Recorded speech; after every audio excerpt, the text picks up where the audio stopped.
Hi guys, my name is Jordan Singh and I'm here with Cal Poly sophomore Isaac Spears. He is on the basketball team and he is a shooting guard and sometimes plays the point guard position. Thank you for coming Yes, for sir, of this course. interview. How's your quarter been? Pretty solid. Classes this quarter are definitely easier than last. I was taking some biology courses last quarter, so but pass the classes all that matter. But yeah, this quarter taking the sociology class, nutrition class, and pretty easy. Yeah.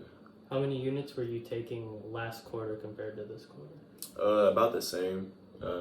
Last quarter I took like 14. I'm taking 14 this quarter too. So just the difficulty. The content. Yeah, the content's a lot different. So, you play basketball, you're on the team for Cal Poly. Let's do a little bit of backtracking. When did you start playing basketball? When I was 4 years old, I started playing basketball. Of course, the first time I ever picked up basketball, I was on a little mini hoop, and then slowly progressed to working out. My dad was working my brother out, and I decided to jump in and work out.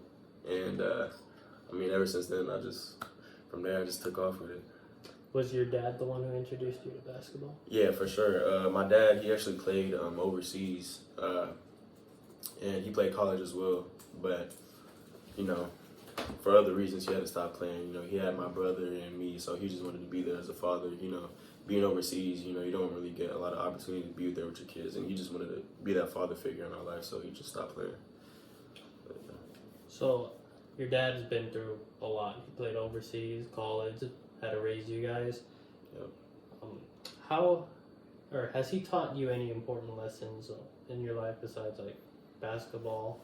For sure, man. He taught me a lot of lessons. He taught me, one lesson that he taught me that's really important. Just gotta watch how people move. Like you just gotta always watch your back. Who you hang around, and a lot of people. You just gotta watch how people act like towards you, and you never know who could snake you, and then But yeah, he definitely taught me and my brother. He gave us the ambitious mindset that we have, hardworking. He always make sure that we were staying on top of our school and sports. So yeah. Why do you think what he taught you was important, and if it was like super important, has it helped you with your goals and your future goals? For sure. Like I said, just the mindset he instilled in me and my brother and my sister too. Him and my mom too. But what was most important was that it just taught us, like in life you're gonna go through things, and life may not go the way you expect it to, but you just gotta keep having faith in God and just keep sticking with it. And that's one thing that me and my brother, my sister, we do to this day. So just to get to where we are in life today, I give thanks to my dad and my mom for sure for all that. You have two siblings? Yeah, I have an older sister and older. My sister is 30 now. She just turned 30 a couple weeks ago. So you're the youngest one? Yeah. Youngest of three. That's nice. I'm the baby in the family. So you talk about hard work. You talk about practicing with your brother, your dad, working out. What are some of your fondest memories playing basketball as a kid, like during game or during workouts? Anything? I definitely say travel ball when I was 10, when I was in fourth grade and through middle school. Definitely travel balls. I have a lot of memories I made. But most recently, I'd say one that was tough for me was the COVID, during COVID, because going into my junior year, I had a couple colleges calling me. I had school options and stuff, but after COVID, NCAA came out with a rule that basically limited the roster spots in colleges. So colleges will call me and be unfortunately, we don't have any space on our roster. So if anything changes, we'll let you know. So going to my senior year, I basically had 0 offers. and like that was a tough year for me, like just with COVID and everything, and you know, basically that whole year I felt a lot of pressure because I felt like I had to, like, this is it, this is my last year, so. So that was like that was kind of like a setback or an obstacle in your for future sure, yeah. goals. Yeah. What did you do to overcome that? Like I said, like everything my parents instilled in me since I was young, just being persistent, always having faith in God, and just knowing that, like, once one door closes, another one's gonna open. So, like, my senior year, after the last buzzer, I still had 0 offers, and like, man, that was probably one of the most depressing times in my life. And I just remember, my parents, they were consistently, motivating me, and if it wasn't for them, I probably would have gave up basketball, honestly, because at that time in my life, I was like, man, I have no offers. I basically have nowhere to go. Like, there's no point. But, I stuck with it, kept working out with my dad, waking up, early mornings. And eventually I got a phone call from Montana State. And they wanted to get on a Zoom call. I never thought I would be taking a college visit through Zoom, but they ended up offering. That's how I got here today. So you went to Montana State your freshman year? Yep. What was it like being there and playing for the team? It was a very, very good experience. I'd definitely say, I built a lifelong relationship there for sure. Being a freshman and just with COVID and everything, I knew, like, going to that year, it'd be tough to get on the floor because coaches they lean more towards more experienced guys. There's a lot of veteran guys on that team, especially with COVID. And in my mind, I'm just thinking I'm gonna go in that year, just work hard and just control what I can control. So if I get the opportunity to get in the game, just take full advantage of it, and I did. And like people would be like, who is this kid and like why is he playing and stuff, but I just stayed. I was confused too at times, but I just knew I just gotta keep working. Just keep learning from the veteran guys and stuff. Even though I wasn't playing a lot, but it was a good experience. Being a part of like a winning culture and everything. I learned a lot. I learned how to win and how to be a good teammate for sure. And we ended up going to March Madness and stuff. First round played Texas Tech. Guys got crushed by them, but I mean, still a good experience. Won a championship, got a ring and everything. So yeah, that was cool. Just being a part of the journey is like a whole different experience. Sure. I bet. For sure, yeah. So you talk about so many veterans, a lot of more experienced guys. So you didn't get to play as often. Yeah.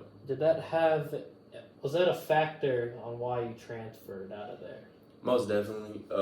I'd say that was the number one reason why I transferred because, my main goal is to, be a professional, and you can't do that sitting on the bench. Oh, yeah. So, I mean, I just had to, be real with myself, and, I just knew that if I wanted to get to where I wanted to get, I'd have to leave. And, coach was getting, more transfers and stuff, and, actually my exit meeting and everything, they were just telling me, like, what their plans and stuff for the year. So based off of that, I just, made a decision, for myself, and that was another low time in my life. After that meeting, like, for the next, like, week or two, man, there was nights I cried and stuff. And like I said, circled back, I called my parents. It was like 3 a.m. I was sitting on the toilet and crying, called my parents. And my parents was, just like they've always been in my life, gave me some supportive words, told me, just kept reminding me, of everything I've been through with basketball, like in my life, everything I got through COVID and stuff. So that gave me a lot of, uplifting energy to just keep working out. And then another opportunity, like I said, once one door closes, another one opens. Another opportunity came. So it happens that the director of basketball operations was at Montana State with me. So, and he decided to come here. So, that's that. Came on a visit here and got offered, and that's how I'm here today. So it must have been harder for you because all the relationships you made and friendships, it's like you let it go so fast. Yeah, man. Oh my goodness. That was another factor that was like, damn, like these dudes, like the whole year we was talking about, like, man, like next year we gonna like succeed. Like we wanted to see each other succeed, and just to like have to like come to the decision to leave those guys, man. I love the guys. I still talk to those guys to this day. You know, they always like wonder when I'm doing this stuff. You know, I'm injured right now, so but you know, it's just it was tough. It was tough leaving those guys. For sure, yeah. Speaking of which, your first season, Cal Poly. I know you've been injured throughout for like what, almost half of the year. Basically, yeah. How has that injury impacted you, and how has your rehab been going? First of all, like the injury initially, like because I had plans for this year. You know, just going through what I went through last year, previously at Montana State. You know, just I had a huge chip on my shoulder, and like my expectation this year was just like, you know, show what I can do, prove myself, and like just to have an injury like that in my year was pretty devastating. But I mean, everything like that happened in my life up to this point, I feel like has prepared me for this moment, because even though like I got hurt last year, I gotta get back. Like things gonna happen. Like things aren't gonna always go as you expected. So, you know, like I said, my parents instilled that in me at a young age. So like it didn't really knock me. You know what I'm saying? I wasn't wavered by that. So I just, you know, I'm just gonna recover now, get ready for the next year. That's all I could do. You've been through a lot, so all you could do is just push forward. Keep going. Yeah. So I know the season was not what you were hoping. Now I know a little more. You're injured, transferred. You wanted to prove yourself. Wasn't what you wanted. Your team struggled a little bit, you know, so it wasn't a full success. But what do you learn from this year, and what do you want to do to move forward for next season? I definitely learned this year, just being last year, being a part of a winning culture, and then coming in this year, and now, I hate to say it, but it was kind of like a losing culture. I feel like our culture this year as a team, you know, just comparing it to the two teams, you know, it doesn't compare. You know, like there's things we have to change as a team, just our culture. That's one thing, you know, Coach has been lately, like in the spring workouts, just been telling us we got to change our culture. So just even the little things, just like, you know, cheering on our teammates, or like uplifting each other, just things like that. You know, just small things, just like the team culture is what really makes a winning team, for sure. You talk about spring workouts. How many times a week are those? 4 times a week, so it'll be Monday, Tuesday, Wednesday's an off day, and then Thursday, Friday, and then we have weights every day except for Wednesday, and the weekends, obviously. So, yeah. So, a little bit off basketball, or off like your professional career you're trying to pursue. How would you describe your time at Cal Poly, like your time on campus or other activities? Oh yeah, man, I love it. I enjoy campus for sure. Like the relationships I built, like you know, other classmates, just you know, other people other than like my basketball, you know, people on my basketball team. Like built some good relationships already. Like I'm a part of the Mindset Club.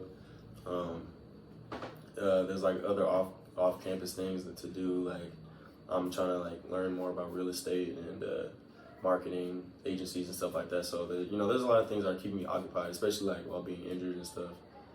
You know, just finding other things other than basketball to just, you know, keep my mind busy. It's pretty cool. What got you into real estate? I find that kind of interesting. Actually, like I've always liked real estate, but you know, I always told myself I wanted to get into it.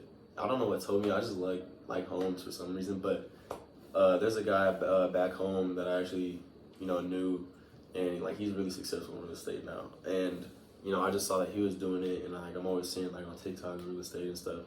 So like this year, I'm you know, trying to focus a lot more on real estate. Just, you know, I decided like to learn more about it and just learn how to like call people, like take cold calls, calling agents and stuff. So, you know, that's cool, pretty cool. And as far as marketing, the marketing agency stuff is kind of a new thing that I learned about. So yeah, just two cool things, a little side gig while I'm trying to recover.